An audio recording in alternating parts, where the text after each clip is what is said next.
¿Qué pasaría si la única carta que podría cambiar todo nunca fue encontrada? Era un jueves por la mañana, tocado por una delicada tranquilidad que solo una primavera inglesa podía disfrazar de pacífica. La neblina aún abrazaba los setos inferiores, el rocío temblaba sobre pétalos aún no besados por el sol, y una brisa lo suficientemente suave movía las campanas y las cortinas sin alterar la ilusión de serenidad.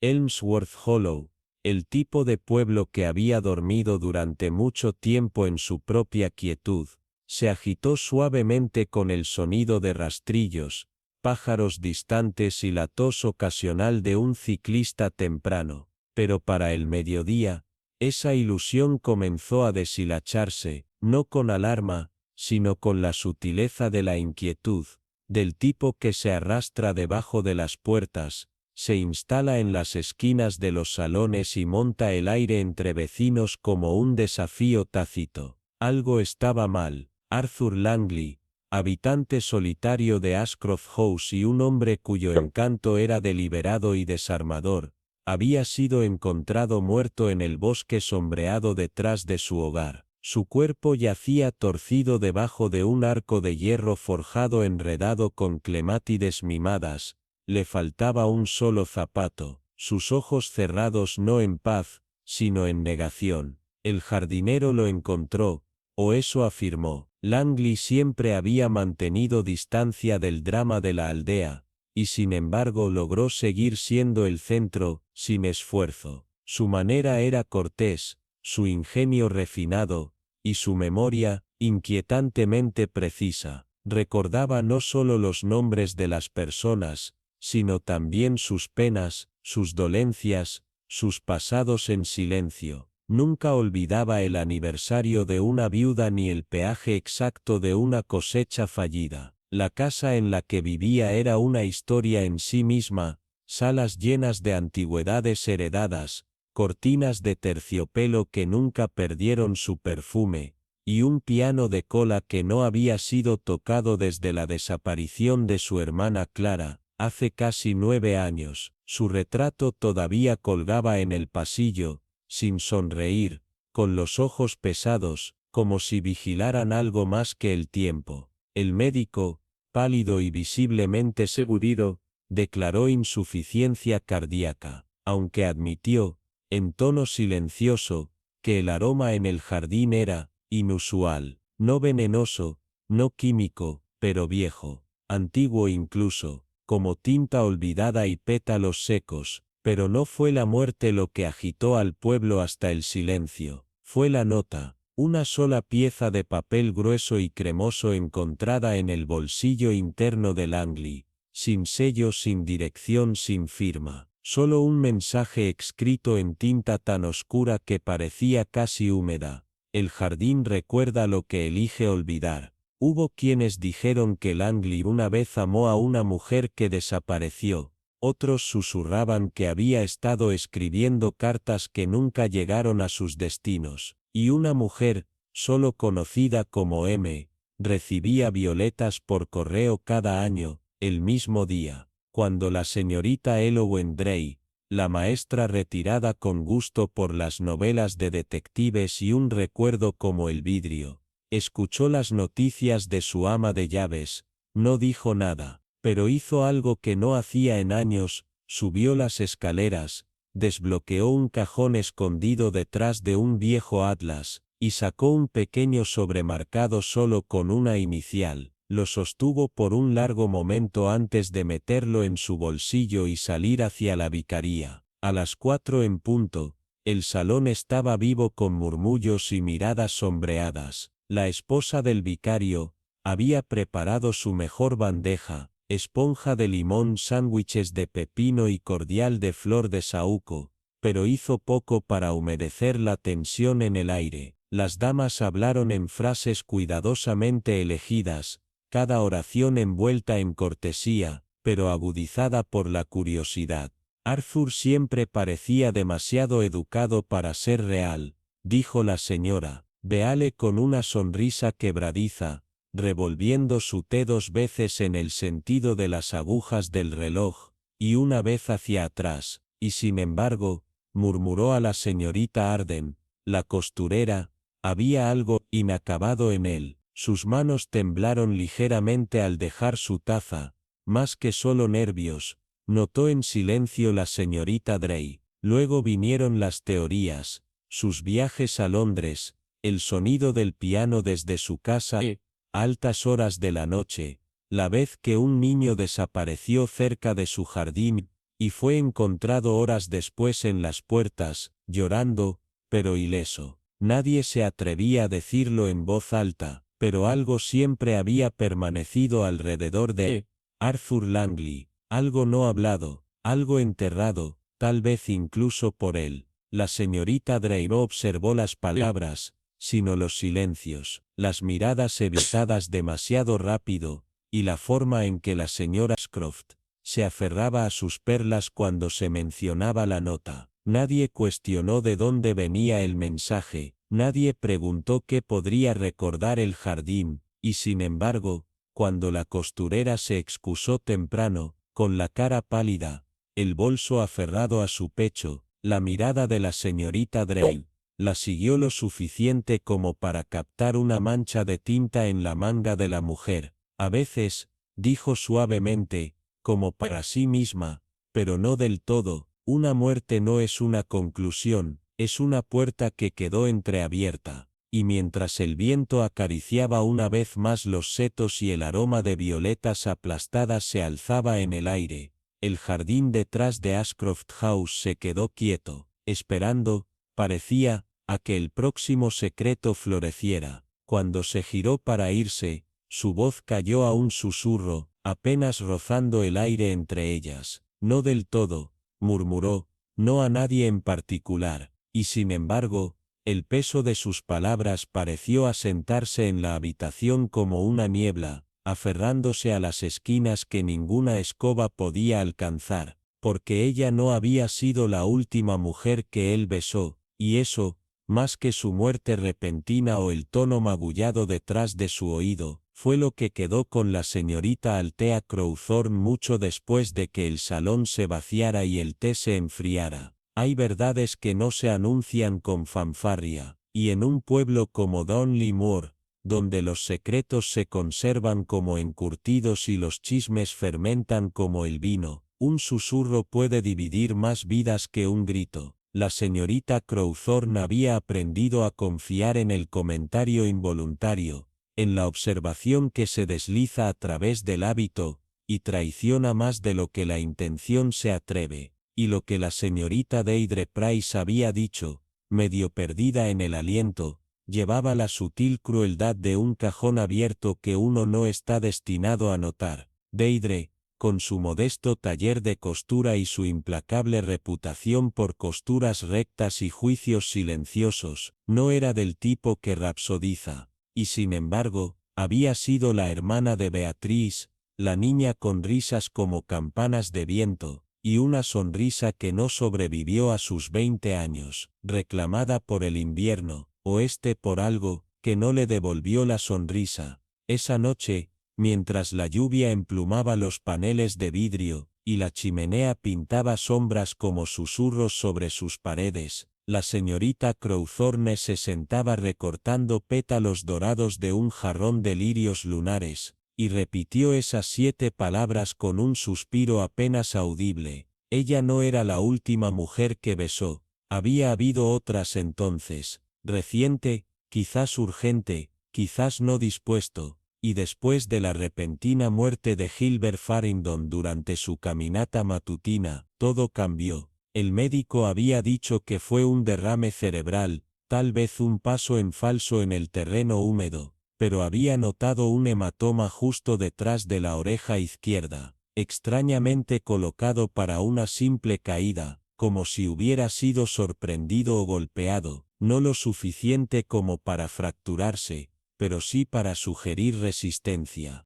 Y mientras el pueblo se doblaba hacia adentro con la coreografía peculiar del miedo rural, con las curvas dibujadas temprano, los recados corriendo en parejas, y más de un juego de bridge cancelado sospechosamente, Crowthorne, sí, Crowthorne, Notó lo que otros ignoraron, que Lydia Thorpe, la pianista de Londres, con demasiado perfume y una risa demasiado ruidosa para una ciudad de lujo, no se había visto desde el martes, que la señora Ellison, cuyas rosas habían atraído durante mucho tiempo a Farringdon a su jardín para la tarde cordial, ahora dejaba su puerta desatada, como si esperara a alguien que no regresara, y que la señorita Price había comenzado a trabajar más horas, tarareando con más frecuencia, y sonriendo menos, sus dedos, más rápidos, pero sus puntos de sutura,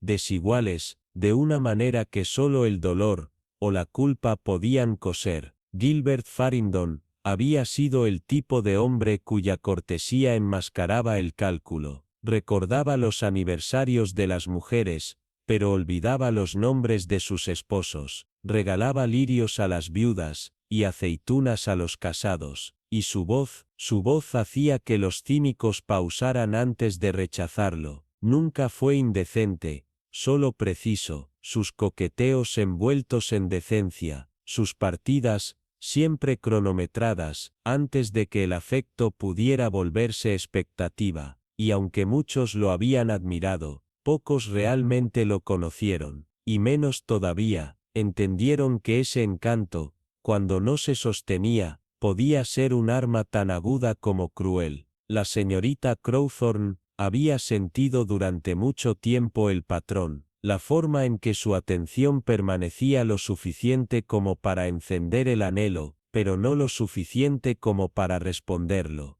y ahora, en el vacío dejado por su muerte, esa ausencia se sentía diseñada, no accidental. Mientras se deslizaba su capa y salía al anochecer en espesante, un plan ya se enhebraba en su mente, no una acusación, aún no, sino una visita, una pregunta tranquila sobre un pañuelo monogramado nunca devuelto, un dobladillo desgarrado, extrañamente familiar, y un espejo que alguna vez había reflejado, algo más peligroso que la afección. En lugares como Dunley Moor, la verdad no llegaba con titulares ni escándalo, se burlaba debajo de puertas cerradas, se cosía en costuras, y esperaba, sí, siempre esperaba, a que alguien como Althea Crowthorne la desilvanara con cuidado, y con una aguja más afilada de lo que la mayoría se daba cuenta. En el pueblo de Winmer, donde la niebla se aferra como un antiguo secreto, y la imitación de las campanas de la iglesia a menudo suena más como una advertencia que un llamado a la oración, un silencio se arraigó que no pertenecía, no era el silencio pacífico de un domingo por la noche, ni la pausa antes de la lluvia, sino un silencio que seguía a una desaparición, del tipo que se filtra en conversaciones,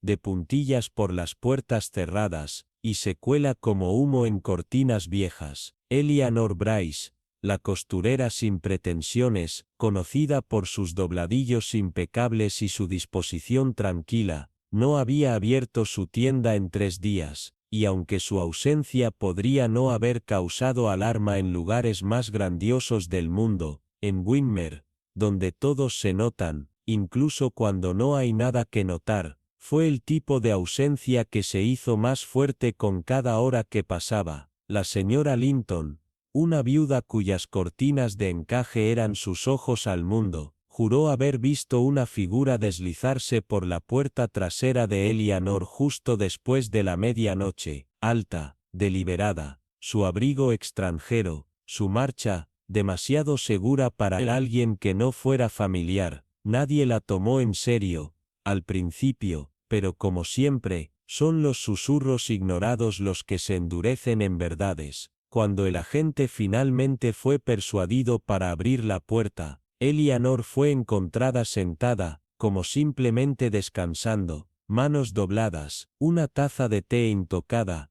a su lado, sin señales de lucha, pero sus ojos, miraban hacia adelante, como si algo se hubiera desenfrenado dentro de ella, mucho antes de que llegara la muerte. El aroma de lilas colgaba, imposiblemente en el aire, una presencia floral, demasiado cruel para el otoño, y demasiado distinta para ser una coincidencia. Un solo hilo de seda, verde profundo, fue atrapado en el cajón de su escritorio, ligeramente apartado, como si alguien hubiera alcanzado algo que no debía tocar. No era el tipo de pista que uno esperaría, sin sangre, sin nota, sin entrada forzada, pero para Judith Blake, la bibliotecaria del pueblo, con ojos que parecían cosidos de intuición, era tan fuerte como un grito. Judith, viuda desde hace mucho, y subestimada, había vivido en silencio entre libros y corazones rotos, pero nunca olvidó las caras, ni los patrones. Recordó una primera edición de los poemas de Shelley,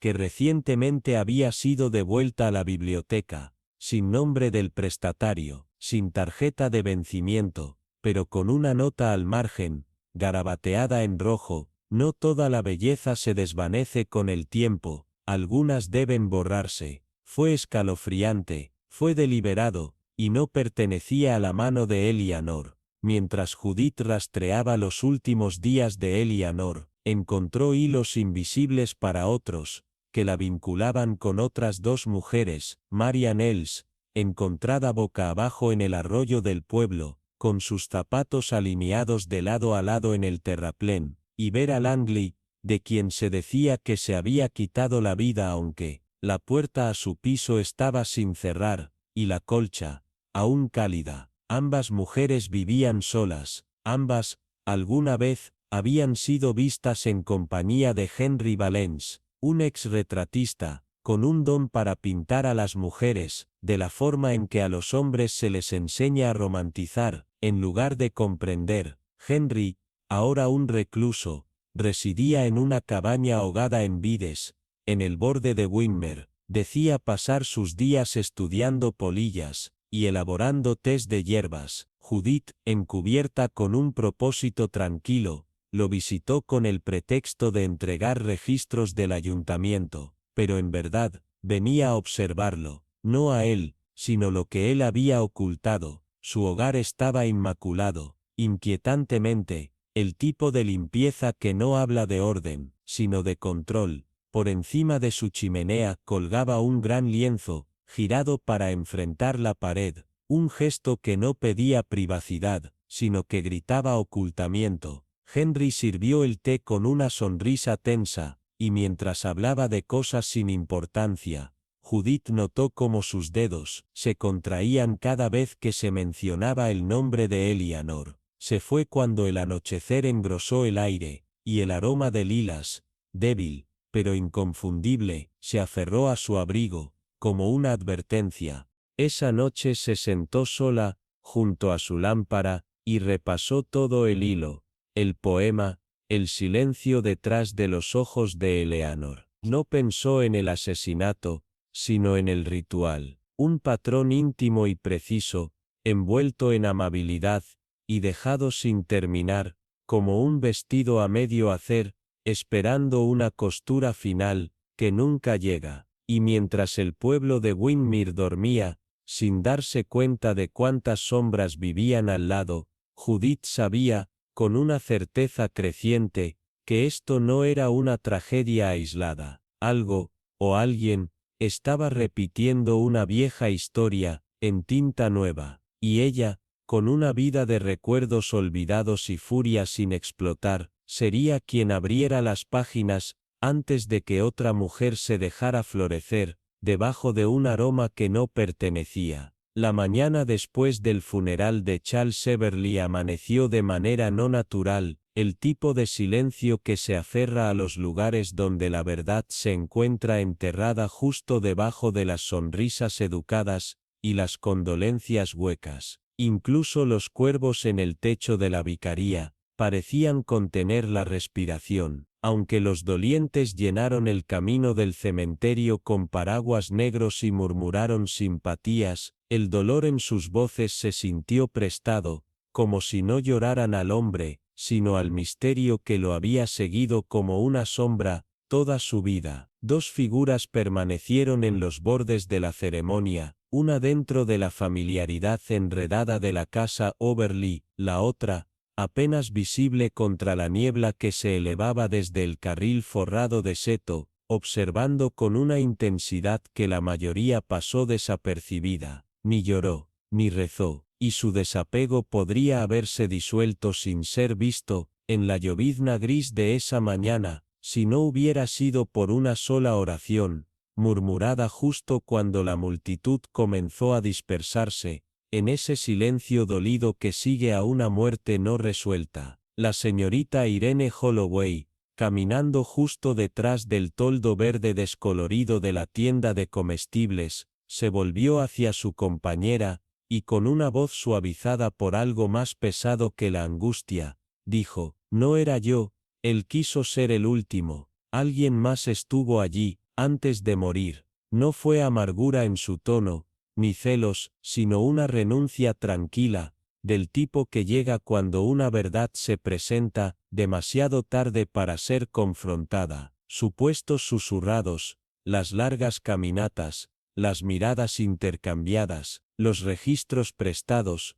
regresaron con una cinta demasiado simple para el romance. Todo había sugerido que Irene era el centro de la afección final de Charles, pero su voz, plana y hueca, sugería lo contrario. No un corazón roto, sino el dolor de haber creído en una intimidad que realmente nunca había existido. Gates, haciendo consultas discretas bajo el velo de las sutilezas sociales, el detalle solo golpeó a la señorita Ellery. Para la mayoría de las mujeres jóvenes, las fichas de afecto, reales o imaginadas, se aferran como reliquias, pero Irene las había devuelto, como si no hubieran significado nada, como si el momento hubiera pasado antes de que incluso hubiera vivido. Esa noche, con la lámpara baja y la lluvia marcando suavemente su ventana, la señorita Ellery se había desplegado. Undertaker. No había nombre, no había cita,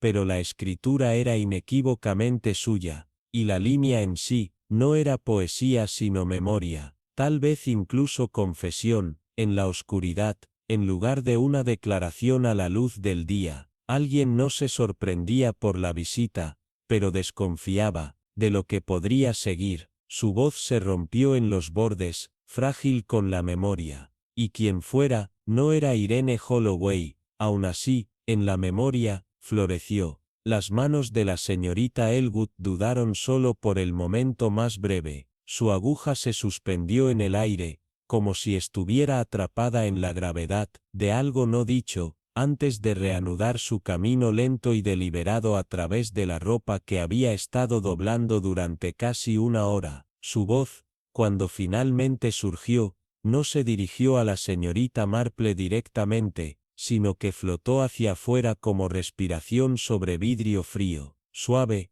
melancólica, y tan débil, que parecía provenir de algún rincón olvidado de la memoria. Floreció demasiado temprano, murmuró, con la mirada fija en algún lugar más allá del panel de la ventana, donde el viejo peral ahora estaba desnudo y quebradizo. Ese año pasado, la helada fue repentina y dura. La ennegreció antes de que los pétalos siquiera tuvieran su momento al sol. La declaración, media memoria, permaneció en la habitación como un fantasma. Su relevancia no estaba clara, sin embargo, su peso emocional era inconfundible. La señorita Marple, siempre estudiante de la tristeza callada, notó el temblor en los dedos de la mujer, la forma en que su pulgar se cernía demasiado tiempo sobre la tela, antes de reanudar su ritmo. Algo viejo había emergido, algo enterrado no en el suelo,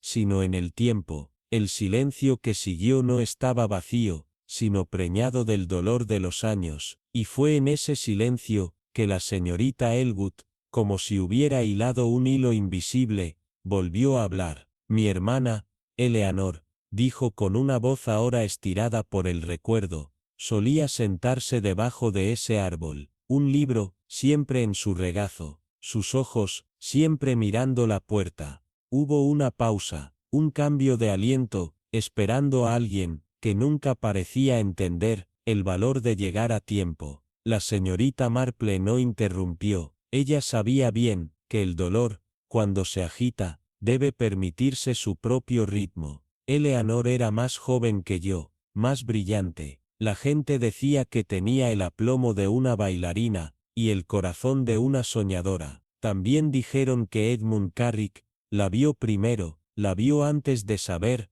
lo que significaba ser querido. Sus manos doblaban la tela ahora con un cuidado lento y preciso, como sosteniendo algo frágil, como hueso o vidrio. Él le enviaba cartas en esos primeros años de guerra, cartas largas, ardientes, hablaban de futuros, de la luz de la luna en el agua, del amor que sobreviviría a la distancia. Sus ojos, vidriosos y secos, no miraban a la señorita Marple, sino a algo que se había desvanecido. Solo leí una, por accidente. Llegó semanas después de que él se fue al frente. Él le decía que ella lo hacía sentir humano, incluso mientras el mundo se volvía cenizas. Su voz se quebró ligeramente, luego se estabilizó, pero él no volvió a ella, no realmente. Regresó, cambiado, silencioso, con un propósito distinto. La señorita Marple,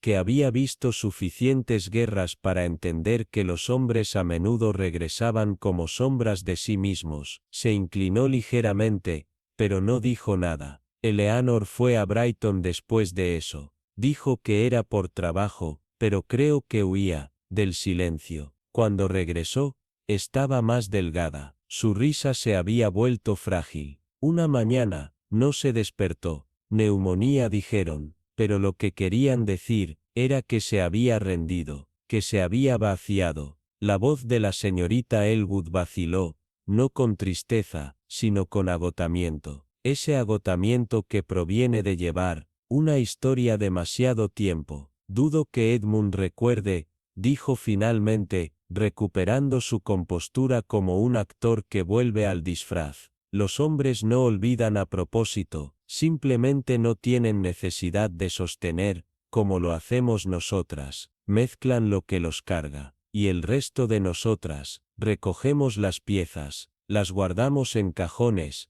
en cartas, en recuerdos, y las llevamos hasta que se difuminan. La señorita Marple no dijo nada, pero el cambio en sus ojos era inconfundible. El misterio, que había comenzado como una curiosidad casual, una carta encontrada, un nombre susurrado, se remodelaba en algo más profundo, algo teñido de luto y verdades inacabadas. La historia de Eleanor Elwood, silenciada durante mucho tiempo, ahora revoloteaba en los bordes del descubrimiento, como un pájaro atrapado. La señorita Marple siempre había creído que las mujeres recordaban el amor a través de fragmentos, el primer toque, la primera promesa, la primera traición, mientras los hombres catalogaban el amor solo cuando interrumpía sus vidas. Fue en ese desequilibrio donde a menudo florecía la angustia. Margaret Hensley, tranquila e inclinada musicalmente, con su incierta sonrisa y faldas que cepillaban el suelo como disculpas, había despertado algo largo. No había tardado mucho en que Edmund Carrick, ahora envejecido y aparentemente benigno, notara su presencia. Siempre tenía cariño por las mujeres gentiles, especialmente aquellas que aún no habían aprendido a proteger sus esperanzas. Durante uno de los recitales nocturnos de la vicaría, Margaret había confiado a una amiga, con mucho tiempo, mejillas rosadas y manos temblorosas, que el señor Carrick había hablado de futuros, de posibilidades, tal vez incluso de un anillo. La señora Chilcot, cuya intuición era tan aguda como la nariz de un sabueso y la mitad de sutil, le había dicho a la señorita Marple que Margaret esperaba una propuesta para la primavera. Pero la primavera fue y se fue, y con ella, la calidez de Edmund se había enfriado en un desapego educado. El anillo nunca se ofreció, solo fue imaginado. Y cuando Margaret finalmente se atrevió a preguntar por lo que se había prometido a la sombra de aquel peral, Carrick sonrió con el mismo encanto hueco que una vez solía deshacer la confianza de Eleanor. En algún lugar entre el aliento final de Eleanor y la primera esperanza de Margaret, la historia había comenzado a repetirse, y la señorita Marple, observadora de patrones y guardiana de silencios, entendió que algunas historias exigen ser descubiertas, especialmente cuando los fantasmas que contienen, nunca han estado realmente dispuestos a descansar. Aunque los residentes de Marbury-on-Torne se habían resignado a la tranquila inevitabilidad del fallecimiento de Gilbert Henley, había una rareza en su ausencia que parecía resonar más de lo que debería, como si algo esencial hubiera sido perturbado,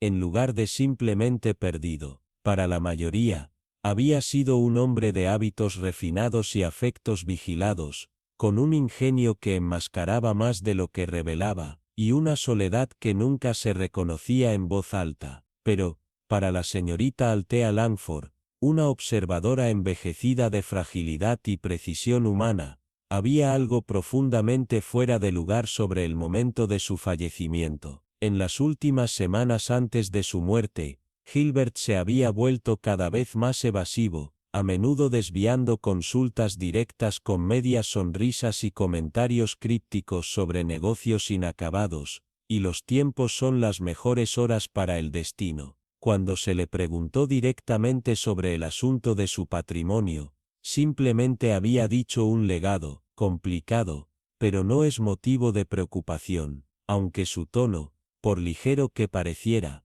llevaba el más leve temblor de inquietud. Y luego el domingo después del funeral, la señorita Lysandra Bell, que muchos creían esperaba en silencio convertirse en la señora Henley, devolvió un broche plateado que él le había dado, su cierre intacto por el desgaste, en un sobre que solo decía, ya no es mío para usar. No había signos de resentimiento en su expresión, solo el tipo de dolor que proviene de la humillación tranquila, el dolor de una promesa que no se disuelve en ira, sino en silencio. Tales traiciones hieren de manera diferente, la señorita Langford lo sabía, no dejan cicatrices abiertas, solo el dolor sordo de algo que una vez se había atrevido a esperar. Pero no eran solo heridas emocionales las que le preocupaban. Se había observado un débil y decolorado hematoma detrás de la oreja izquierda de Gilbert, un lugar extraño para un accidente, y aún más extraño si se explicaba como natural. Mientras la mayor parte del pueblo se hundía en duelo educado, se había producido un cambio sutil. La señora Cordelia Finch, una vez una constante en el ritmo diario de Gilbert, se había retirado en una reclusión peculiar, conocida por sus generosas entregas de recortes de jardín y conservas caseras. Cordelia había sido visiblemente sacudida en el funeral, sus manos temblaban mientras agarraba su bolso, como si contuviera un secreto demasiado pesado para soportar. No fue su dolor lo que despertó el interés de la señorita Langford, fue su comportamiento 2 días después. Pasando por el camino estrecho al lado del jardín de Cordelia, la señorita Langford vio una pequeña hoguera ardiente cerca del borde de la propiedad. Estaba Cordelia, no con desechos de jardín, sino con un paquete de cartas y sobres doblados, cuyos bordes se curvaban en las llamas bajas y ansiosas. Sus movimientos eran apresurados, casi en pánico, y no se dio cuenta del paso silencioso de la señorita Langford.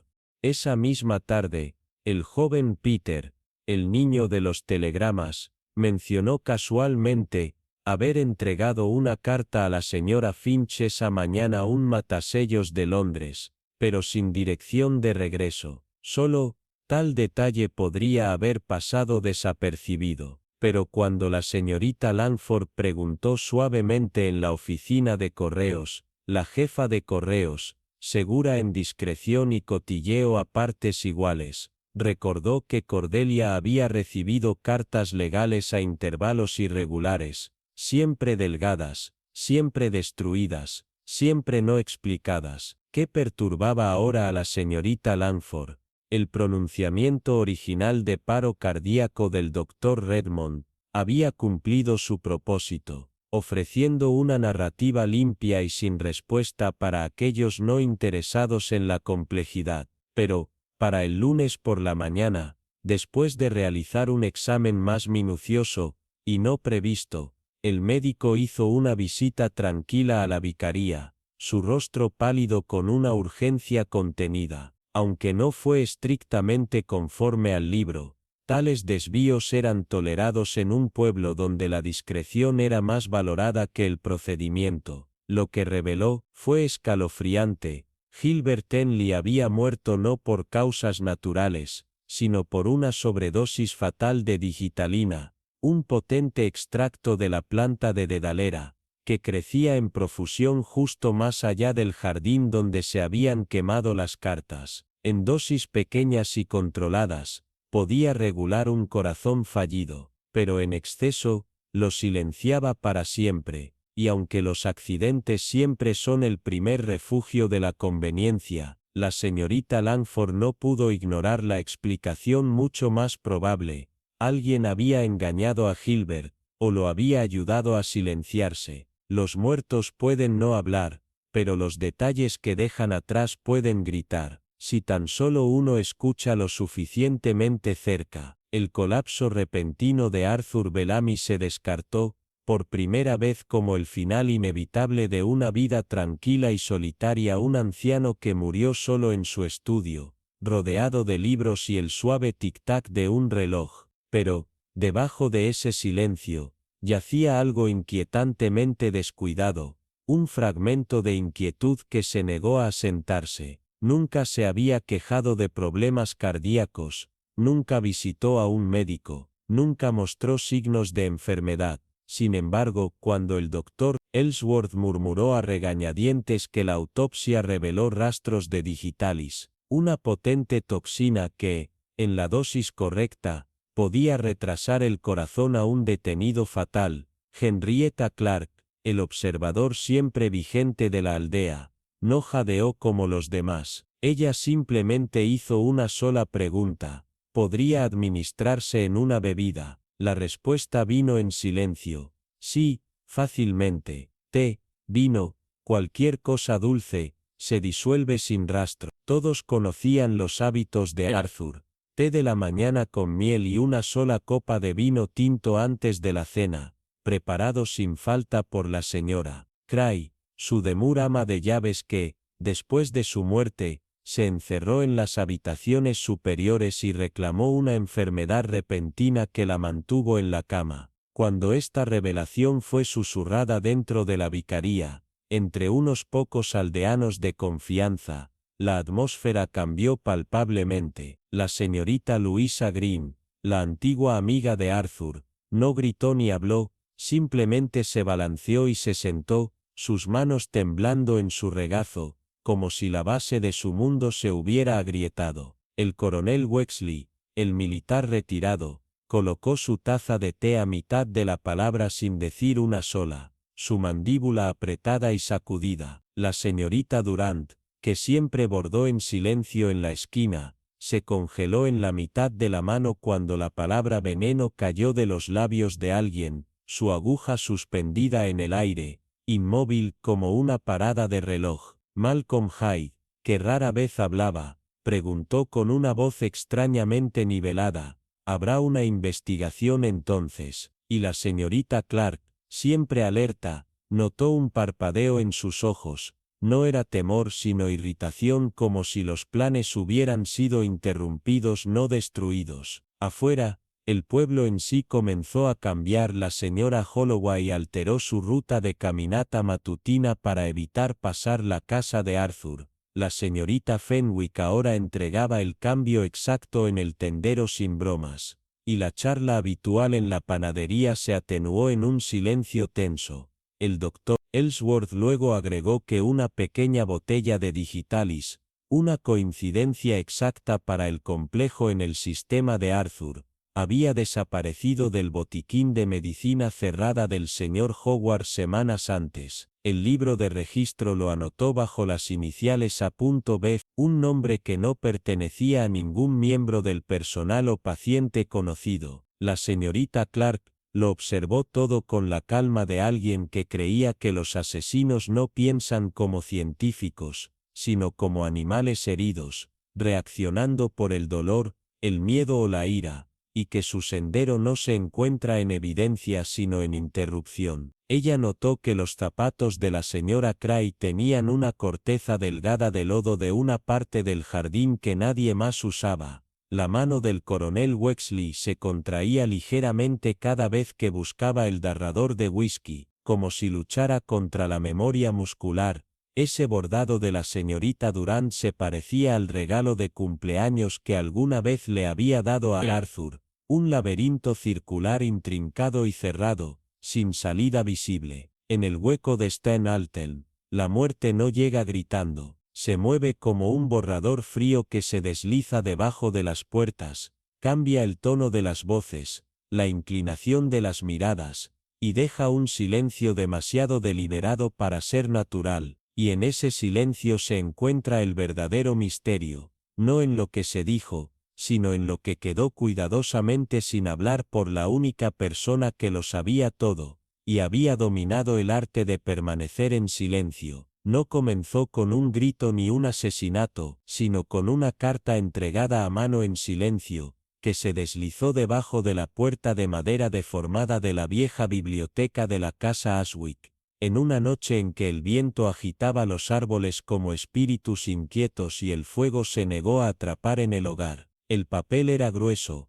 como si se hubiera levantado de otra época, y la tinta, rojo oscuro, no del todo sangre, pero lo suficientemente cerca como para despertar la inquietud, explicaba un nombre que nadie se había atrevido a pronunciar en décadas: Clemencia Valle. El hogar, durante mucho tiempo acostumbrado a las sombras y las esquinas olvidadas, se dio cuenta al principio. Fue Eleanor Pratt, el historiador que había venido a catalogar la finca para el archivo del Village, quien lo encontró a la mañana siguiente, descansando sobre la alfombra persa como si fuera por accidente, aunque todo sobre su presencia se sintió deliberado. El interior no era solo un nombre, sino un acertijo, una referencia a un relicario faltante incrustado con la madre de portería, que se dice que contenía algo más condenatorio que un secreto, una confesión escrita a mano firmada por el propio coronel Francis Ballard, que había desaparecido sin dejar rastro en el invierno de 1948 después de los rumores de traición, espionaje y algo mucho más oscuro. Ese mismo día, la señora Denham, la enfermera que alguna vez fue devota del coronel, ahora una reclusa con manos temblorosas y memoria nublada, fue encontrada sin vida por el fuego, un crucigrama a medio llenar en su regazo y una taza de té de porcelana rota cerca de sus pies. Aunque el médico dictaminó causa natural, Eleanor notó el débil aroma de lila en el aire frío, un aroma imposible de explicar en noviembre. El pueblo había susurrado durante mucho tiempo sobre la familia Vale, sobre un niño nacido en secreto durante la guerra, nunca bautizado, nunca reclamado, que falleció de casa en casa con apellidos falsos y forjó cuidadosamente registros escolares. La investigación de Eleanor descubrió una pista perdida por otros, una nota escrita apresuradamente en los márgenes de un libro mayor de 1950, un huésped no contado. No hay más investigación. La llevó a los olvidados West Gardens, donde una estatua desmoronada de San Brígida lloraba de musgo y tiempo, y debajo, enterrada bajo capas de hiedra y tierra, descubrió una caja de hierro sellada con cera y con iniciales talladas. C. Dentro de ella, envuelto en terciopelo desvaído, estaba el relicario perdido hace mucho tiempo, más pesado de lo esperado, y escondida a su lado, una letra frágil, la tinta manchada, las palabras reescritas una y otra vez antes de conformarse en una sola línea inquietante, para ser abierto solo por el portador de mi sangre. Esa noche, Eleanor no pudo dormir. El descubrimiento había desenterrado más que historia, había perturbado un sueño enterrado deliberadamente, algo que no deseaba ser encontrado. Durante los días siguientes, rastreó registros de depósitos de confianza anónimos hechos a la señora Reynolds durante años, todos conectados a un alias que condujo a una niña, no, ahora una mujer conocida solo como Mercer. La siguiente pista no estaba en papel o tinta, sino en carne, una cicatriz observada en cada archivo médico de la infancia, con forma como una luna creciente detrás de la oreja izquierda. En la ceremonia del Día del Recuerdo de la ciudad, Eleanor la vio, distribuyendo amapolas con precisión tranquila, su rostro ingrato, su sonrisa cuidadosa, medida. Cuando Eleanor se acercó, la mujer se volvió como si ya la esperara y murmuró: «¿Lo has abierto?» No, su voz no tenía pánico, solo una finalidad apaciente. El perfume que llevaba no era perfume en absoluto, era lila, débil pero inconfundible, el mismo aroma que se había aferrado al relicario y al chal de la mujer muerta. Fue entonces cuando Eleanor entendió, este no era un caso simple de herencia o identidad, esto fue legado, retorcido, silenciado y borrado deliberadamente. La mujer Mercer no había venido por venganza. She had come for recognition. Y con su regreso llegó el desmoronamiento del pasado, la desaparición del coronel, la tranquila culpa de la enfermera, los registros de guerra purgados de nombres y la pregunta sin respuesta de quién había pagado para mantener la verdad oculta y por qué. Y a la luz que se desvaneció de la biblioteca, mientras Eleanor miraba una vez más el nombre rojo garabateado en ese sobre, se dio cuenta de que algunas cartas no se entregan para informar sino para despertar. They said she had once been the kind of woman whose voice could quiet a room, not by authority but by the weight of something older than experience. The unspoken knowledge that she'd seen too much and survived too narrowly to waste words on anything trivial. And in the sleepy folds of a town where the hedges grew higher than the gossip now dared to climb, her name, Eleanor Braith, returned not as a memory but as an unanswered question, scratched into the back of an old war diario, oculto durante años detrás de un panel falso en el ático de rectoría, la madera manchada de tiempo y la columna de cuero del diario deshilachada como el borde de un secreto largo retenido. Sus páginas eran delicadas, frágiles e tinta manchadas de una dedos que había temblado, contacto fallido, paquete reubicado, testigo comprometido, código militar en la superficie, pero para Margaret Ensley,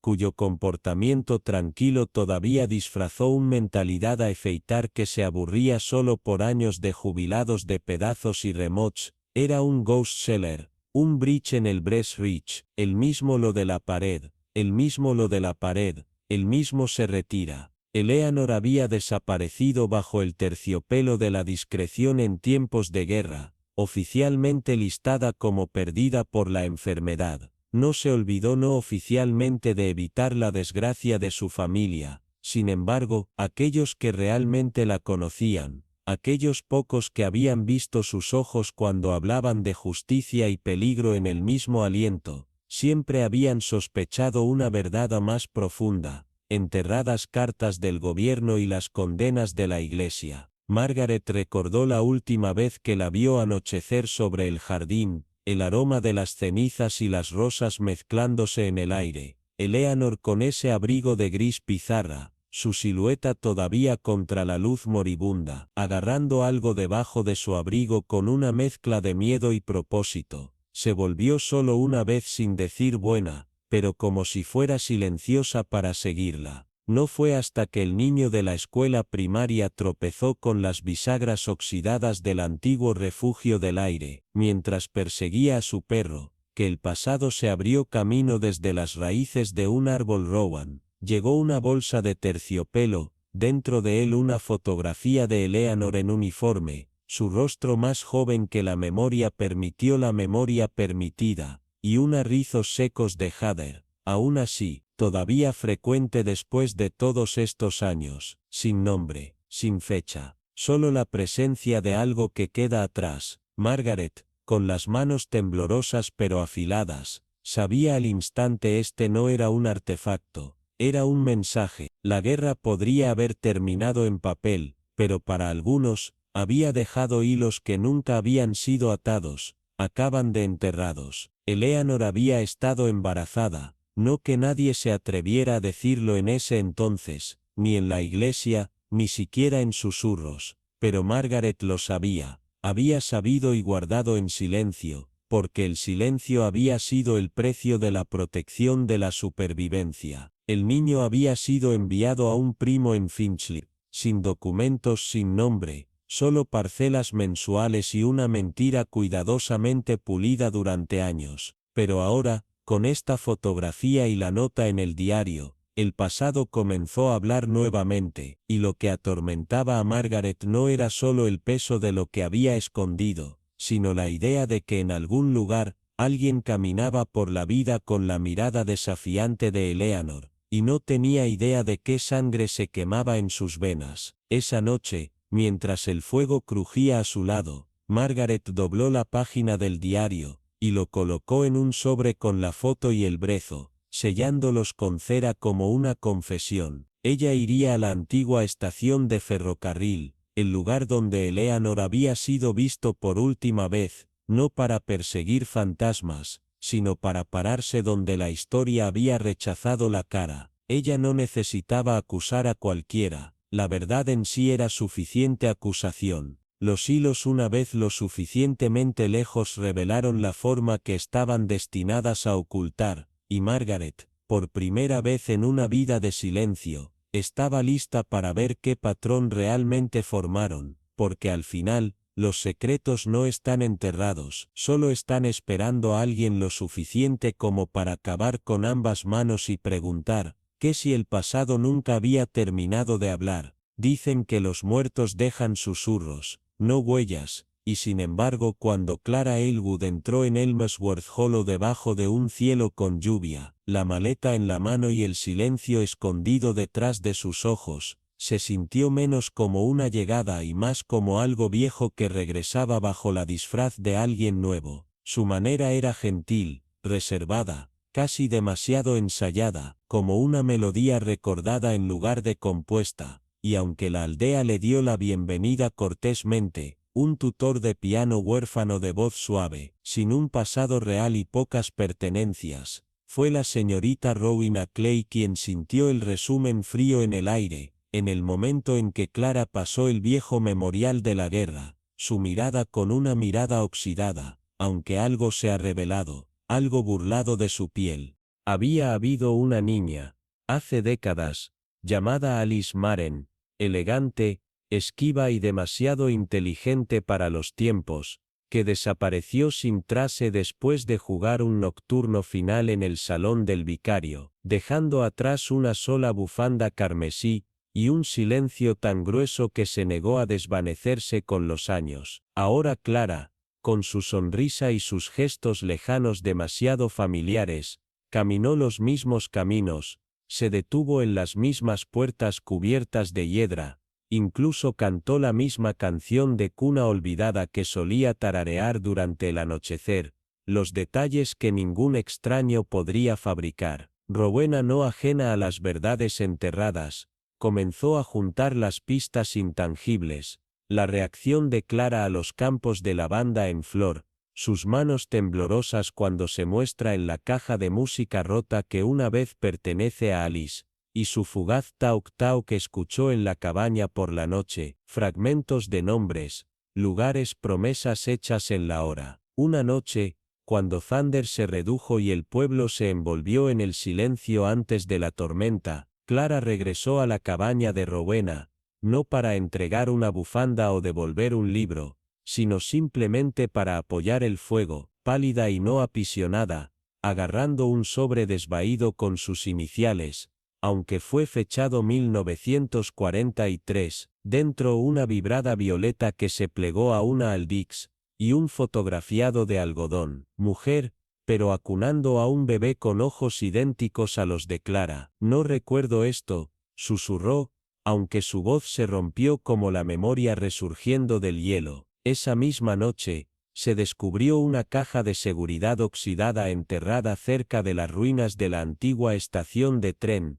dentro de ella, un telegrama nunca enviado marcado clasificado, y una nota en una mano desconocida. Si ella regresa, dile que nunca dejé de esperar. Rowena entendió entonces Clara no solo había heredado un pasado, ella era el pasado buscando en los bordes tranquilos de un pueblo olvidado. Nadie confesó haber colocado la caja, nadie reclamó la foto, y Clara, al salir del pueblo semanas después, dejó las llaves de su cabaña colgando de una rama lila, la misma lila donde Alice se había sentado una vez, debajo de un árbol cuyo nombre había sido borrado de los registros de la iglesia. La señorita Rowena Clay, quien ahora se sentó al brillo del anochecer con el cuadro de música, ticando en silencio, aunque hacía mucho tiempo, se dio cuenta de que la verdad no había regresado con drama o derramamiento de sangre, sino con la gentileza de una vieja canción recordada en fragmentos, y en algún lugar de los Moors, a lo bajo de nubes, Clara caminó sola, sin embargo como si cada misterio fuera que una vez que ha quedado su nombre se había unido en el silencio, debajo del lento desentrañamiento de ese momento. No fue la identidad de Lidia la que mantuvo el peso, fue la mano invisible la que la había elegido como guardián de algo mucho más antiguo, algo destinado a aparecer no con ruido sino con la devastación tranquila, y lo que atormentó a la señorita Althea Cray en esa realización silenciosa no fue la caja de seguridad en sí misma, sino la intención detrás de la mujer, una mujer con el pasado sin altura, solo por la tinta, sin duda lo que no fue el Dandelfields, como lo dejó con la tinta, sin aliento, una mujer sin tinta en vidrio viejo. Althea, con su mente cuidadosa y años que pasaban entendiendo las fracturas suaves en la naturaleza humana, siempre había creído que no todas las letras estaban destinadas a ser leídas.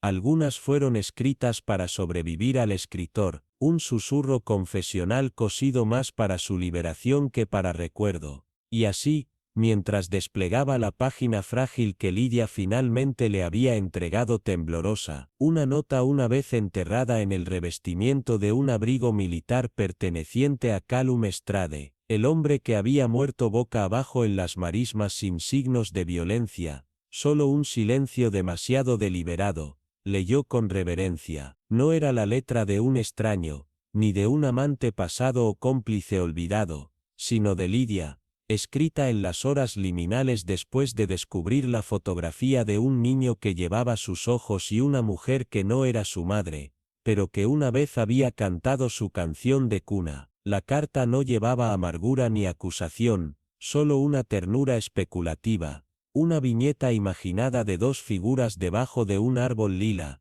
un hombre con uniforme y una mujer de desafío, su beso breve, su futuro interrumpido por silencio y consecuencia. No había sido la memoria de Lidia, pero se había convertido en su herencia. Había escrito que no se entregó, sino para organizar el dolor que floreció después de aprender la verdad, que había nacido no de amor, sino de ocultación, y no criada por diseño, sino por necesidad. Había metido la carta dentro de un volumen de poemas de Rilke, y la olvidó, o eso pensó. Y sin embargo, había aparecido dentro del abrigo de Callum, doblada cuidadosamente, usada en los pliegues, como si la leyera y volviera a leer con las manos en busca de certeza. Althea lo leyó 2 veces antes de darse cuenta de que lo que la perturbó no era la carta en sí, era su presencia en el abrigo del hombre, algo que Lidia juró que no había colocado allí. Ella fue inflexible, nunca la había publicado. Nunca movió el libro desde la noche en que lo escribió, y sin embargo, alguien lo había tomado, alguien con acceso a las cosas de Lidia, alguien que creía que la verdad había esperado lo suficiente. Solo una persona en forma, Eliza P. Moore, la vecina, la cuidadora, la mujer que trajo té de miel y miradas simpáticas en igual medida, cuyo interés en el árbol genealógico de Lidia siempre se sintió demasiado preciso. Althea la había visto últimamente, no por lo que dijo, sino por lo que retuvo, cómo cambiaba su voz cada vez que se invocaba el pasado, cómo evitaba el árbol lila cada vez que pasaban las caminatas. Presionada suavemente, Eliza finalmente confesó, había visto la carta durante una visita, reconoció la letra de Lidia, leyó lo suficiente para juntar la verdad, se merecía saber, había susurrado,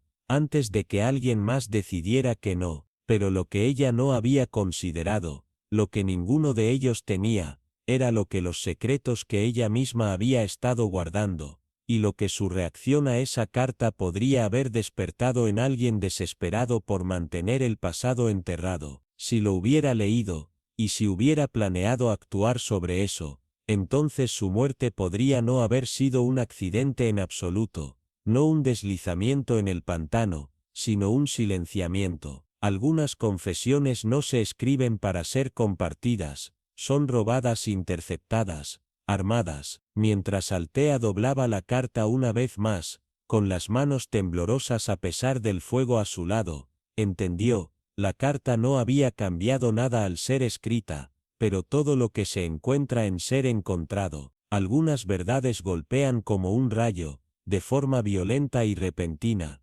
exponiendo todo en un instante, pero otras se desmoronan lentamente, como la delicada costura de una prenda vieja que se separa hilo por hilo, y para cuando te das cuenta de lo que está sucediendo, la verdad está expuesta con una luz dura e implacable, imposible de cubrir nuevamente. La confesión de Eleanor Gray era así, no el resultado de la ira ni un movimiento en un esquema elaborado, sino la liberación dolorosa de una verdad enterrada en silencio dentro de ella, como una enfermedad secreta. No había querido hablar en contra de Evelyn. Miss Radley podía sentir que no era una carta escrita con despecho, ni el trabajo de un alma mezquina, sino una confesión nacida de años de tranquila culpa, noches de arrepentimiento e insomnio, y una voz que había sido silenciada durante demasiado tiempo. Una fotografía agitó algo, un cajón bloqueado lo confirmó,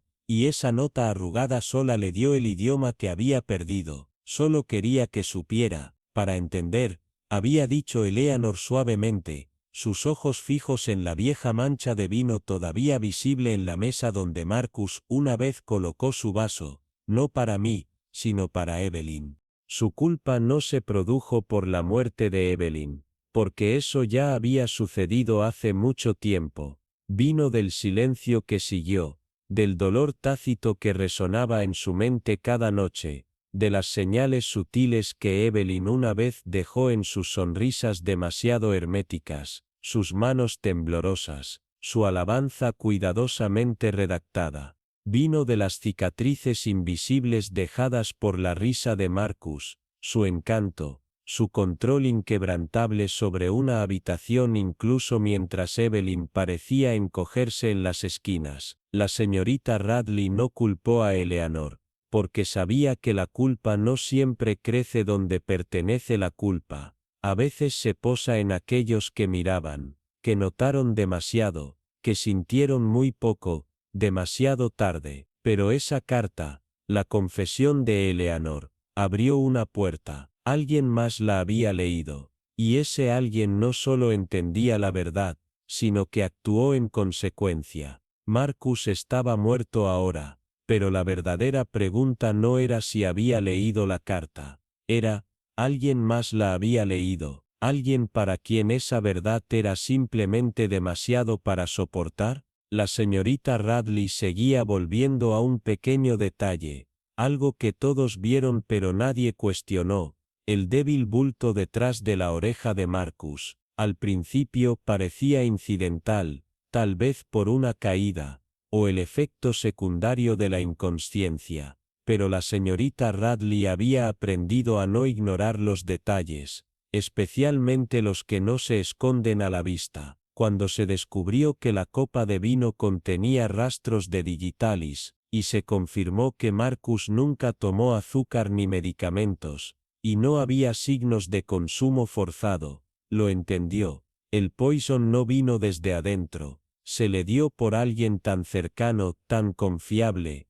tan familiar, que Marcus nunca sospechó nada. Alguien que podría pararse a su lado inadvertido, como los muebles en su vida. Ese moretón no era desde un borde de la mesa, era la marca dejada por un tallo de vidrio agarrado demasiado, o una mano en pánico que sostenía una mandíbula en su lugar, o una muñeca que no dejaba ir hasta que los labios suaves se tragaron una dosis fatal. Este no era el trabajo de un monstruo. Miss Radley nunca usó esa palabra. Era el acto de alguien desesperado por preservar algo: amor, legado o identidad, aterrorizado de lo que sucedería si la verdad en la carta de Eleanor saliera a la luz. No fue solo un asesinato, fue un acto de preservación nacido de la desesperación, y para la señorita Radley, ese débil hematoma no era simplemente la señal de violencia, era una firma, un golpe silencioso en la puerta de la única persona lo suficientemente cerca de Marcus para envenenarlo sin sospecha.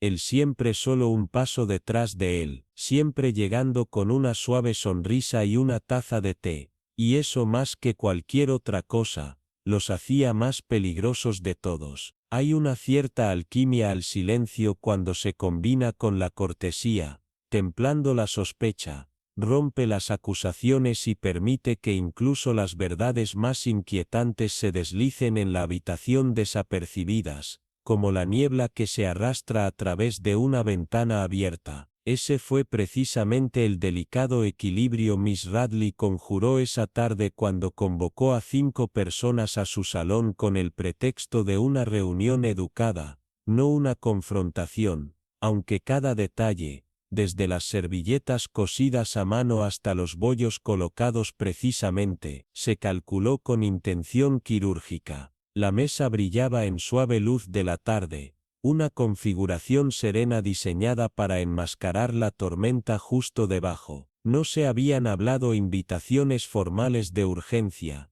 y sin embargo cada invitado llegó como si fuera atraído por la misma cadena invisible de curiosidad, miedo y culpa tácita. La señora Elbridge entró primero, envuelta en su armadura habitual de seda y etiqueta. Su expresión lo pulió tan pulido en teatral. Lydia Merrin siguió con dudas visibles, sus zapatos hicieron los grifos más suaves como si tuvieran miedo de anunciar su presencia demasiado fuerte. Ella permaneció en el umbral, insegura si estaba destinada a sentarse o pararse, invitada o sospechosa. Aline Crowe tomó su asiento con un cálculo lento, sus ojos se movían bruscamente de cara a cara. Un ex completador acostumbrado a controlar visiblemente incómodo en una habitación donde el control se había alejado silenciosamente de él. La ama de llaves, Elspeth Dorne, llegó a continuación,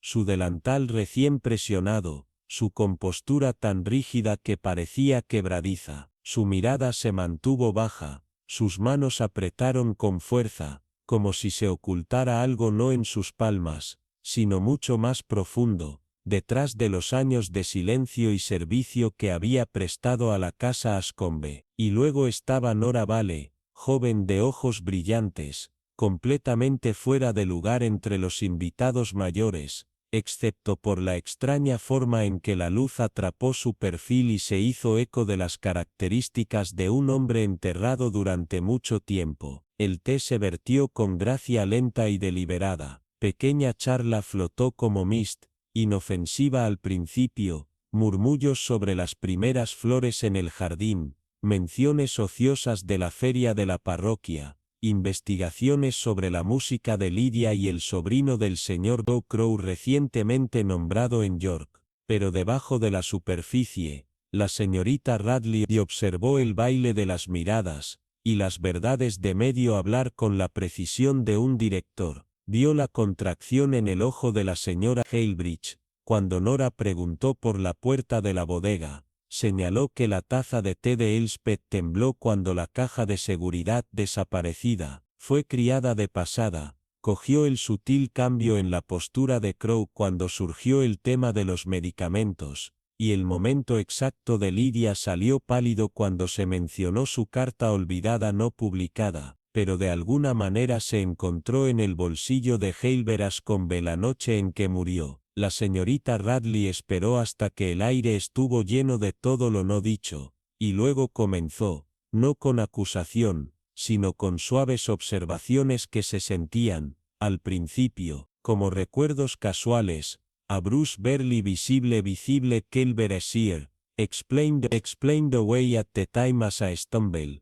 But now in this light something else the mark left when a glass is pressed too forcefully against lips unwilling to drink. El vino, envenenado con digitalis, no se había consumido voluntariamente. La vieja receta de Crow, que se libera de su cajón, su reacción carece de una preocupación genuina, era otro hilo. Luego vino la letra, la tinta se desvaneció, pero las palabras son afiladas como maquinillas de afeitar. Había sido escrito por Lidia, nunca enviado, nunca destinado a ser visto, excepto que había pasado por las manos de Elspeth antes de llegar a Heidelberg. En ella, la verdad se desenrolló como una serpiente. Lidia había llevado al hijo de Heidelberg, y ese niño, Nora, ahora se sentó ante ellos, sin saberlo, amenazando con volar años de secretos y mentiras cuidadosamente mantenidas. Heidelberg había reclutado un Nuevo Testamento,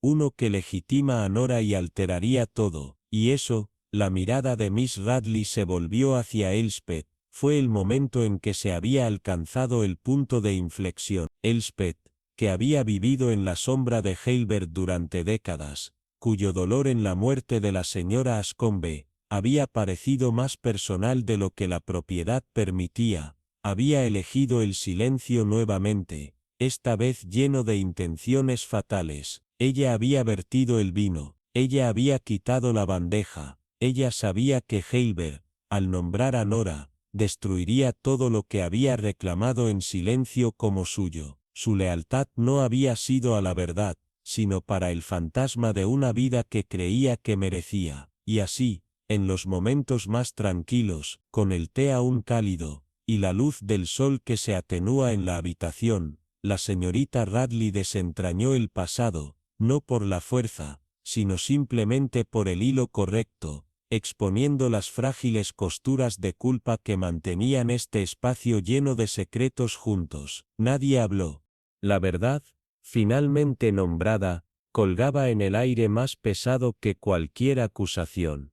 Y la señorita Radley, su expresión tranquila pero inquebrantable, sabía que el resto pronto seguiría, porque una vez que se deshace la primera mentira, los otros rara vez sobreviven al silencio que viene después. La lluvia acababa de comenzar a tocar suavemente contra los paneles cuando Eleanor Hartley levantó la vista de sus costuras. El silencio de la habitación engañosamente tranquilo, como si la casa misma estuviera conteniendo la respiración. La fotografía que había desaparecido, un recuerdo enmarcado de la fallecida señora Bellamy, no había desaparecido con la ceremonia, sino como un susurro tragado en las sombras, solo para reaparecer horas más tarde, precisamente donde siempre había estado, sin ser innecesario. El vino en el decantador había sido vertido con cuidado, no a toda prisa, y alguien, no por celebración sino por cálculos, se había asegurado de que estuviera borracho hasta la última gota. No se hicieron eco de los pasos, ningún jadeo rompió el aire. En cambio, en el salón donde el tiempo parecía detenerse, la señorita Elspeth Greaves habló con la gentileza de la caída de cenizas, sus ojos estables, no con acusación sino con comprensión. No fue el odio, dijo, su voz cepillando los bordes de la verdad, sino miedo, miedo a ser invisible, desplazada, reemplazada, y de hecho, el miedo Miss Greaves sabía, podría ser mucho más peligroso que la malicia. Hay amores que nunca piden ser vistos, lealtades que se unen tan fuertemente que dejan moretones debajo de la piel, devociones silenciosas que esperan en las esquinas como muebles olvidados, acumulando polvo y tristeza. Lo había reconocido en el momento en que conoció a la señora Ada Finch. No era el afecto de un compañero, sino la reverencia de una sombra atada demasiado tiempo a la misma llama. Ada había servido a Lady Bellamy, desde su primera llegada a la casa de Devane, no como una criada sola, sino como algo más duradero, cuidadora, testigo, guardián tranquilo. Incluso después de la muerte de la dama, ella se había quedado doblando la misma ropa de cama con precisión ritualista, puliendo el mismo peine plateado que ya no tocaba el cabello, preservando la presencia en ausencia. Pero entonces, Sir Jonathan, una vez una figura lejana, había comenzado a mostrar calor hacia Camille, la mujer joven enérgica, con un pasado atado en secretos, y una cara que se parecía a un retrato largo escondido en el ático. Cuando la verdad de la paternidad de Camille llegó en una carta firmada con un remordimiento tembloroso, que era la hija de Sir Jonathan por otro, Ada también la había leído, aunque nadie se lo había dicho. Ella lo había visto leerlo, vio el parpadeo en sus manos, y ella lo sabía. Sabía que la niña no solo sería bienvenida, sino que podría heredar la vida que Ada había custodiado como una reliquia los pasillos que barrió, el nombre que veneró. Miss Greaves no vio villanía en ella, solo los restos irregulares de un amor que nunca se había atrevido a usar su propio nombre. No había odiado a Camille, había temido que el fantasma que había atendido durante años, se viera silenciado por la llegada de carne y sangre. El veneno no se había vertido con una mano fría, sino con un temblor, con la pérdida de un propósito. Y no fue la confesión sino la quietud la que regaló a Ada. No lloró, no suplicó, simplemente dejó de moverse, como un reloj que ya no estaba herido. Miss Greaves siempre había visto más las manos que las caras.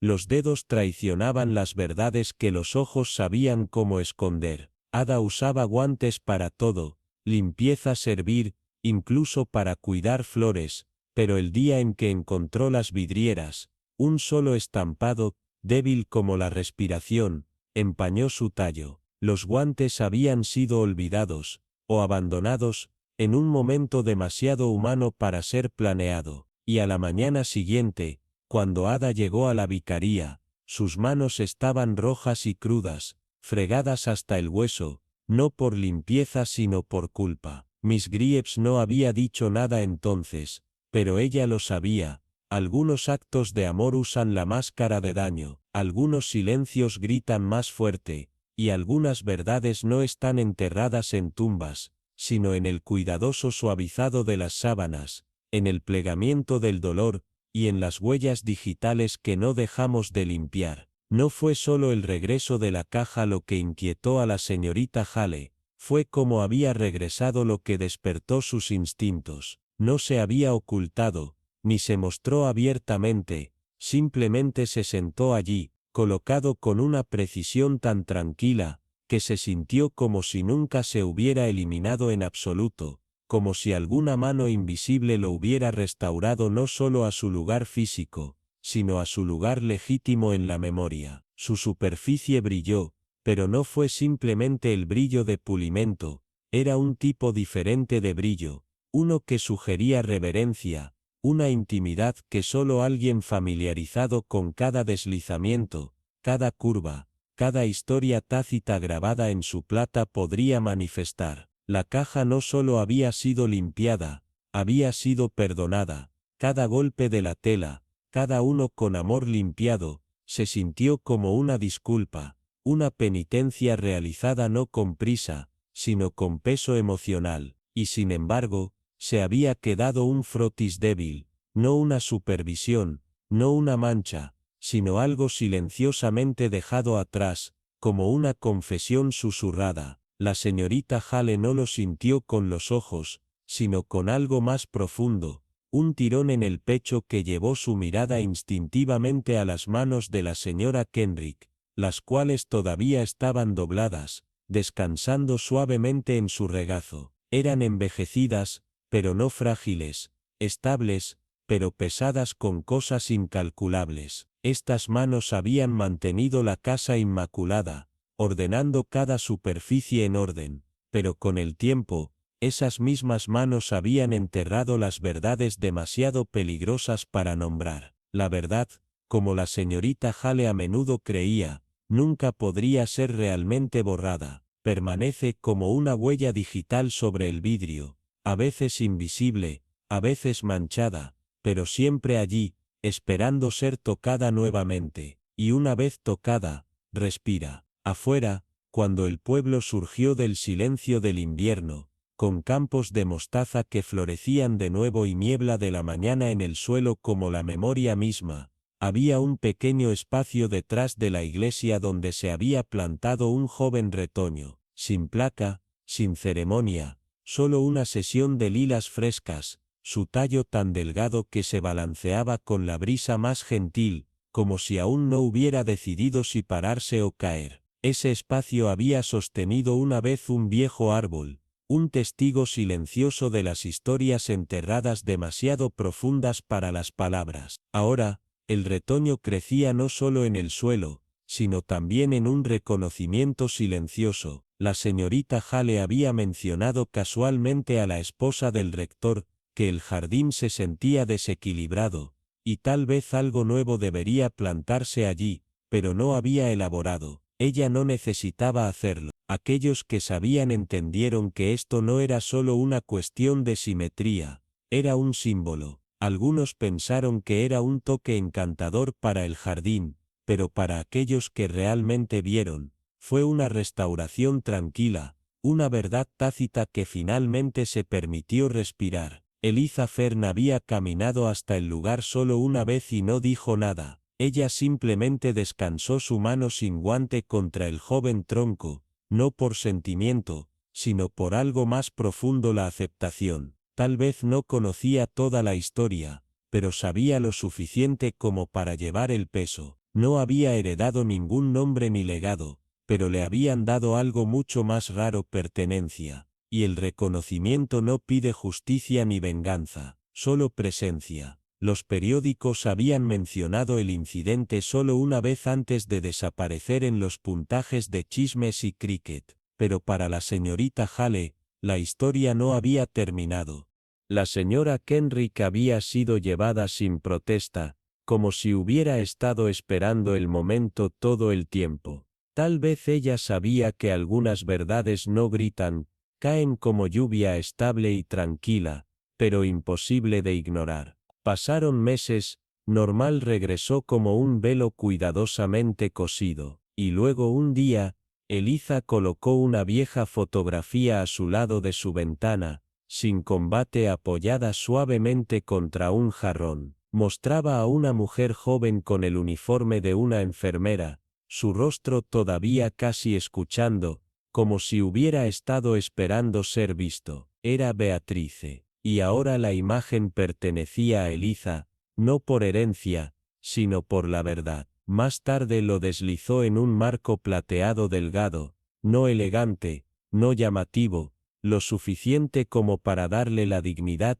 que hace mucho tiempo había sido negada. Cada mañana la luz del sol golpeaba la foto, lanzando una larga sombra sobre el alféizar, no para marcar el tiempo, sino para recuperarla, hora por hora, memoria por memoria. Eliza no cambió su nombre, no salió de la ciudad, no hizo reclamos. Ella no necesitaba hacerlo. Lo que tenía ahora era mayor que cualquier título o validación. Tenía una verdad que no exigió ser justificada, solo para ser vista. La señorita Hale creía que ese era el tipo de verdad más precioso, del tipo que no grita pero que te completa. En esa fotografía, había una cara suave con luz, libre de vergüenza o explicación. Y cada año, cuando florecía el árbol lila, la señorita Hale se detenía a su lado, y sin una palabra, asentía con la más leve sonrisa,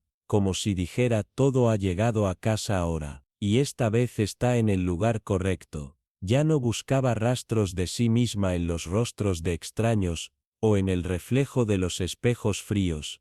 Esos años de anhelo de un nombre, por un lugar donde podría pertenecer, se habían disuelto como niebla bajo el sol de la mañana. Lo que quedaba fue algo más profundo, más tranquilo, como una verdad finalmente hablada en voz alta. Había encontrado a su madre, no a través de la herencia o las líneas de sangre garabateadas en papel, sino a través del desentrañamiento de un silencio que había pesado generaciones. Y eso, a la señorita Elowen-Wren, fue suficiente, como lo hacía cada primavera, cuando el primer cultivo atravesó el suelo, regresó a su jardín, no para atender a las plantas como lo haría un horticultor, sino porque la poda de rosas daba a sus pensamientos espacio para respirar. Los jardines, ella creía, eran donde la verdad crecía mejor lentamente en silencio, lejos del ruido de los chismes y el dolor. Esa mañana, el aire era rico en tierra húmeda, y el viento susurraba a través de los setos como un recuerdo tratando de ser escuchado. Pensó en Edmund Rohan, de las muchas versiones de él que permanecieron en las mentes de los que dejó atrás. Para algunos, había sido gentil, casi trágico, a otros frío e inalcanzable, y ambos sospechaba, estaban en lo correcto. La señora Danvers recordó su cuidadosa letra y sus notas tiernas, mientras que él sí recordó las noches que esperó una amabilidad que nunca llegó. Cada uno había sido moldeado, torcido tal vez, por lo que Edmund había ofrecido o retenido. La señorita Wren había dejado de creer en finales ordenados hace mucho tiempo. La vida, ella sabía, no se ata en arcos, se deshilacha, se desangra en los bordes, pero ella creía en algo más, en equilibrio, en la idea de que incluso los secretos más profundos,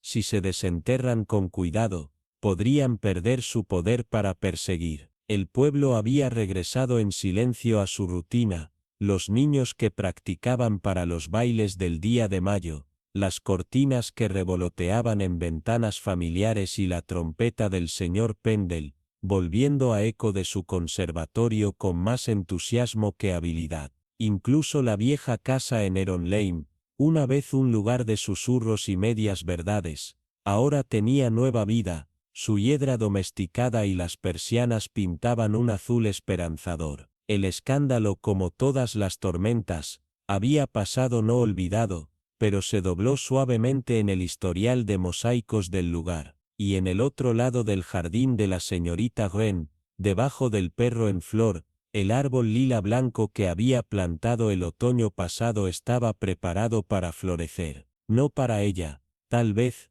su temporada estaba pasando, pero para alguien más joven, alguien que todavía aprende que los fantasmas no siempre llegan al tormento. Algunos regresan simplemente para ser recordados. Pensó en la última carta de Edmund, entregada semanas después de su muerte, escrita en un guión desigual pero con una claridad sorprendente. Hay algo hermoso que enterré demasiado profundo, y ya no quiero que muera allí. No había sido una confesión, sino un acto final de coraje, una verdad ofrecida no desesperada, sino con esperanza. Y ahora, con las mentiras deshacidas y el dolor tranquilo del pasado traído suavemente a la luz, la señorita Wren sonrió, no con triunfo, sino con paz. No todas las heridas dejan cicatrices. Algunos, si se bañan en la verdad y se dan tiempo, simplemente se ablandan y florecen. Y así,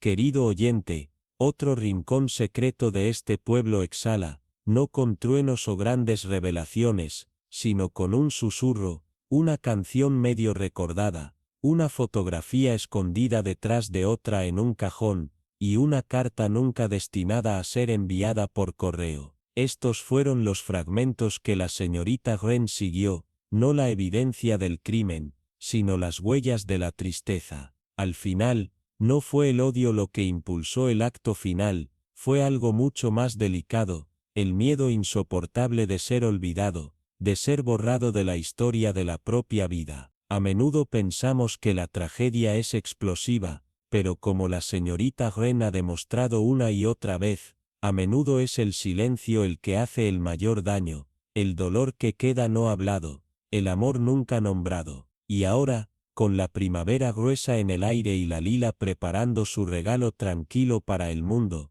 una hija encuentra a su madre, no a través de la sangre, sino a través de la comprensión, a través de una verdad que nunca fue ruidosa solo esperando. Pero déjame preguntarte, si hubieras encontrado esa carta final, la enterrada debajo de las tablas del piso y el miedo, ¿la habrías entregado, o la habrías dejado en la oscuridad, donde nadie lo sabría? Háznoslo saber en los comentarios. Realmente nos encanta leer tus reflexiones, y tus pensamientos ayudan a otros a tropezar con estas historias tranquilas también. Si esta historia agitó algo en ti, una sensación olvidada, una pregunta oculta o simplemente un amor por los misterios cosidos de emoción, comparte con alguien que todavía cree que la verdad siempre está esperando, justo debajo de la superficie. Y no olvides suscribirte para obtener más misterios al estilo de la señorita Wren,